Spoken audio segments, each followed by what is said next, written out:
ছাত্ৰ-ছাত্ৰীসকল, আজি মই তোমালোকৰ লগত আলোচনা কৰিবলৈ লোৱা পাঠটো হৈছে আমি আৰু আমাৰ পৰিৱেশৰ ৩ নম্বৰ পাঠ, প্ৰাণীৰ বাসস্থান। আজি আমি শিকিম প্ৰাণীৰ বাসস্থান, অৰ্থাৎ বিভিন্ন জীৱ-জন্তু, চৰাই-চিৰিকটি আদি ক'ত থাকে, কেনেকৈ থাকে ইত্যাদিৰ বিষয়ে। প্ৰথমে তোমালোকে তোমালোকৰ ঘৰত থকা হাঁহ, কুকুৰা, গৰু, ছাগলী ইত্যাদিবোৰলৈ মনত পেলোৱা। প্ৰত্যেকৰে থাকিবৰ বাবে এডোখৰ নিৰ্দিষ্ট ঠাই আছে, নহয়নে? আৰু প্ৰত্যেকৰে থকা ঠাইবোৰ বেলেগ বেলেগ।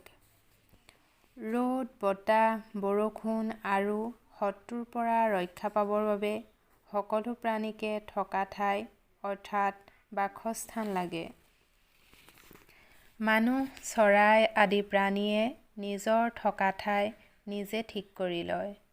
আনহাতে হাঁহ, কুকুৰা, গৰু, ছাগলী, কুকুৰ আদি পোহনীয়া প্ৰাণীক মানুহে থকা ঠাইৰ ব্যৱস্থা কৰি দিয়ে। চৰাইয়ে কণী পাৰিবৰ বাবে আৰু পোৱালি জগাবৰ বাবে খেৰ, কুটা, ঘাঁহ, বন, গছৰ সৰু ডাল আৰু শুকান পাত আদি ঠোঁটেৰে কঢ়িয়াই আনি বাহ সাজে।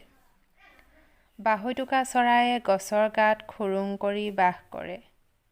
কপৌ চৰাইয়ে গছৰ ফেৰেঙনিত বাহ সাজে।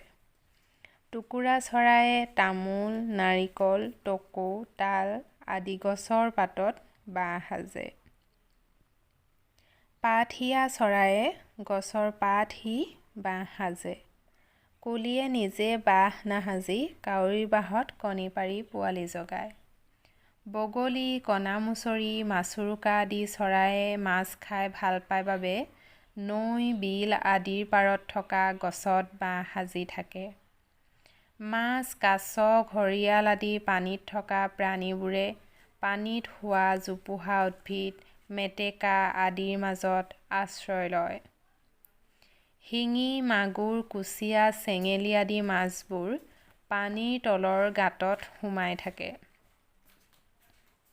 সাপ গছৰ খুৰুং, গাঁতত সোমাই আৰু পানীতো থাকে।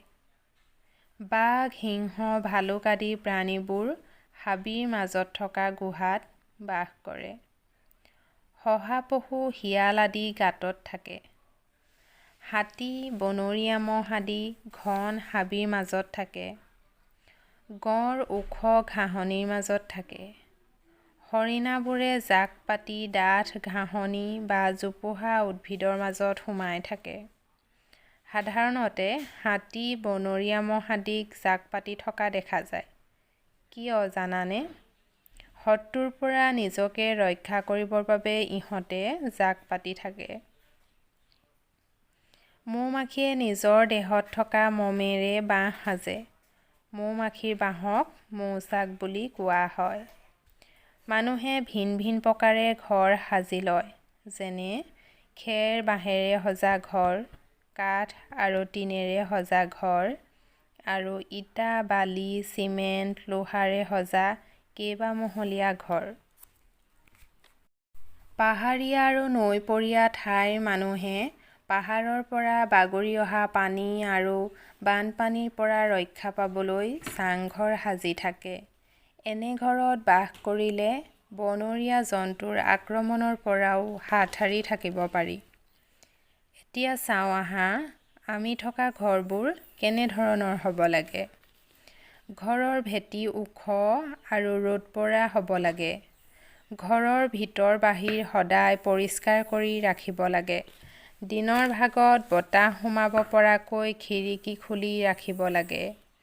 ঘৰৰ চৌহদৰ পৰা পানী ওলাই যাবৰ বাবে নলা নৰ্দমাৰ ব্যৱস্থা থাকিব লাগে। নলাৰ পানী যাতে বন্ধ হৈ নাথাকে তালৈ চকু ৰাখিব লাগে, কাৰণ বন্ধ পানীত মহে কণী পাৰে। ফলত মহৰ সংখ্যা বাঢ়ি তাৰে এবিধ মহে মেলেৰিয়া ৰোগ বিয়পোৱাৰ সম্ভাৱনা থাকে। এতিয়া মই তোমালোকক এটা গৃহকৰ্ম দিছোঁ। তোমালোকে ঘৰত কৰি মোক দেখুৱাবা। কোন প্ৰাণী ক'ত থাকে লিখা। কেঁচু, জেঠী, হৰিণ, কাছ, সাপ। আজিৰ ভিডিঅ'টো ইমানতে সামৰিছোঁ। ধন্যবাদ।